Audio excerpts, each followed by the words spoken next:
Okay, आज है 21 अगस्त 2025। मेरा नाम है मोहम्मद गुलाम।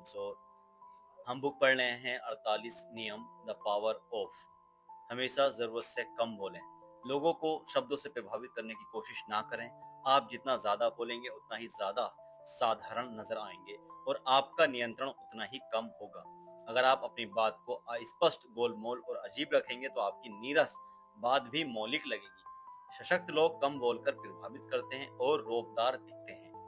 इस बात की ज्यादा संभावना होती है कि ज्यादा बोलते समय आपके मुंह से कोई ना कोई मूर्खतापूर्ण बात निकल ही जाएगी। शक्ति कई मायनों में दिखावे का खेल है। जब आप जरूरत से ज्यादा कम बोलते हैं तो आप हमेशा वास्तविकता से ज्यादा महान और शक्तिशाली नजर आते हैं। आपकी चुप्पी से दूसरे लोग परेशान हो जाएंगे। इंसान विश्लेषण और स्पष्टीकरण करने वाली मशीनें हैं। वे ये जानने की फिराक में रहते हैं कि आप क्या सोच रहे हैं। जब आप अपने शब्दों को सावधानी से नियंत्रित करते हैं तो वे आपके इरादों या आपकी मंशा को नहीं समझ पाते।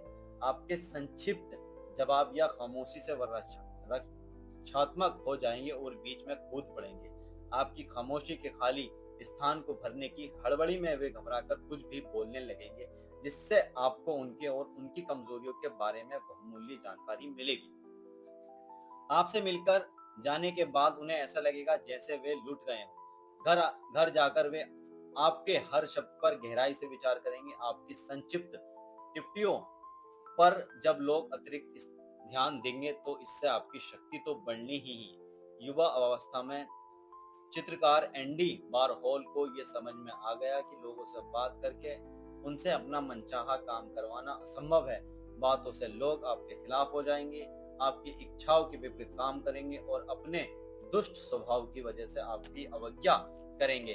उन्होंने एक मित्र से एक बार कहा था, मैंने ये सीखा है कि जब आप चुप रहते हैं तो दरअसल आपके पास ज्यादा शक्ति होती है।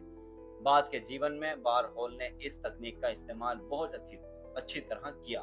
इंटरव्यू में वे भविष्यवाणी की तरह बहुत संक्षिप्त वाक्य बोलते थे। वे कोई जटिल और रहस्यमय बात कह देते थे और इंटरव्यू लेने वाला एक उधेड़बुन में रहता था कि इसका ना जाने क्या मतलब होगा। वे सोचने लगता था कि बारहोल के अर्थहीन दिख रहे वाक्यों के पीछे कोई गहरी बात छुपी होगी।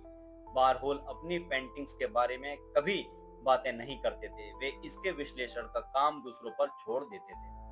वे अपने काम के बारे में जितना कम बोलते थे, दूसरे लोग उसके बारे में उतनी ही ज्यादा बातें करते थे और लोग उसके बारे में जितनी ज्यादा बातें करते थे, बारहोल की पेंटिंग उतनी ही ज्यादा महंगी बिकती थी। जरूरत से कम बोलकर आप अपनी शक्ति का नाटकीय को बहुत ज्यादा बढ़ा सकते हैं। इसके अलावा आप जितना कम बोलेंगे, आपके मुंह से कोई मूर्खतापूर्ण या खतरनाक बात निकलने का जोखिम भी उतना ही कम होगा। एक संदेशवाहक तत्काल ये खबर लेकर सम्राट के पास गया कि मृत्यु दंड नहीं दिया जा सका। इस निराशाजनक खबर से चिंतित होने के बावजूद निकोलस प्रथम विद्रोही नेता रियलिएव के माफीनामे पर हस्ताक्षर करने लगे। लेकिन तभी उन्होंने संदेशवाहक से पूछा, क्या इस घटना के बाद रियलिएव ने कुछ कहा था? संदेशवाहक ने जवाब दिया, उसने कहा था कि रूस वालों को तो रस्सी बनानी भी नहीं आती। सम्राट ने माफीनामे को फाड़ते हुए कहा, अगर ऐसी बात है तो हम उसकी बात को गलत साबित करके दिखा देंगे। अगले दिन रियलिएव को दोबारा फांसी के फंदे पर लटकाया गया और इस बार रस्सी नहीं टूटी। ये सबक सीख लें, एक बार बाहर निकल जाने के बाद आप शब्दों को दोबारा नहीं लौटा सकते। उन्हें नियंत्रण में रखें। व्यंग्य के प्रति खास तौर पर सावधान रहें। आपके व्यंग्य वालों से आपको क्षणिक संतुष्टि तो मिल सकती है, लेकिन बदले में आपको उनकी बहुत ज्यादा कीमत चुकानी पड़ती है। डेल्फी की भविष्यवाणी। जब आगंतुक डेल्फी की भविष्यवाणी सुनने जाते थे तो पुजारिन कुछ जटिल शब्द बोल देती थी जो अर्थपूर्ण और महत्वपूर्ण लगते थे। भविष्यवाणी के शब्दों की अवज्ञा कोई नहीं कर सकता था, क्योंकि उनमें जिंदगी और मौत की शक्ति होती थी। अधीनस्थों के बोलने से पहले कभी अपने होठ ना हिलाएं। मैं जितनी ज्यादा देर तक चुप रहता हूँ उतनी देर तक ही जल्दी बोलने लगते हैं। जब वे बोलते हैं तो मैं उनके शब्दों से उनके असली इरादे समझ सकता हूँ। अगर सम्राट रहस्य में ना हो तो मंत्रियों की तो चांदी हो जाएगी। हान फेई, चीनी दार्शनिक। समझ आ रही हो तो लाइक कर लें, पेज को सब्सक्राइब कर लें। एक छोटा सा उदाहरण लेंगे हम। 1944 में न्यूयॉर्क गए उनके सितारे गर्दिश में चल रहे थे। अपना गम गलत करने के लिए उन्होंने मशहूर रेस्टोरेंट 21 में जाने का फैसला किया। वहां पर वे लॉबी में सैम गोल्डविन से टकरा गए, जिन्होंने उन्हें रेस हॉर्स खरीदने की अव्यावहारिक सलाह दी।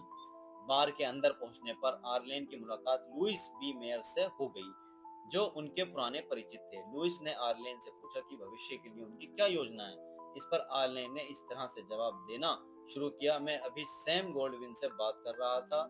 मेयर ने बीच में बात काटते हुए कहा, उसने तुम्हारे सामने कितने का प्रस्ताव रखा? आर्लेन ने असली बात को छुपाते हुए कहा, मुझे जमा नहीं। मेयर ने पूछा, 30 सप्ताह के लिए 15,000 का प्रस्ताव तुम्हें जम जाएगा? इस बार आर्लेन ने कोई हिचकिचाहट नहीं की और हाँ भर दिया।